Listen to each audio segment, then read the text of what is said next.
కొంతమంది గ్లాసు పగిలిపోయింది అనుకోండి, పగిలిపోయిన దాన్ని ఏం చేస్తారు?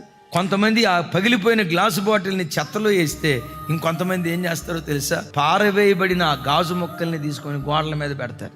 ఒకప్పుడు ఊరిలో చెత్త అంతా ఎక్కడెక్కడో పడేసేవాళ్ళు. టెక్నాలజీ వృద్ధి పొందింది, అద్భుతం. మనిషి ఏం చేశాడో తెలుసా? మనుషులు పారవేసిన చెత్తలో నుండి విద్యుత్ శక్తిని పుట్టించాడు. నా మాట నమ్మం. ప్రజలంతా వీడి చెత్తగాడు, ఇది చెత్త, వేస్ట్, హాగరుకు పెట్టిన బిరుదులు, అది దానితో. ఇలాంటి బిరుదులు సమాజంలో నీకుండి ఒక చెత్త, ఒక వేస్ట్ గాడిగా నీ బ్రతుకు మిగిలిపోతే, ఈ చెత్తనే శక్తిగా మార్చగలిగిన వాడు నీవు ఆరాధించే దేవుడు. వీడు పనికిరాడు అమ్మా నాన్న అన్నారా? ఇది పనికిరాదు అమ్మా నాన్న అన్నారా?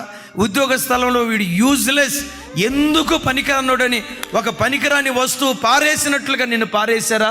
ఒక మాట, నా దేవుని చేతిలో పడు, పనికిరాని నిన్నే ప్రయోజనకరమైన పాత్రగా దేవుడు మార్చుతాడు.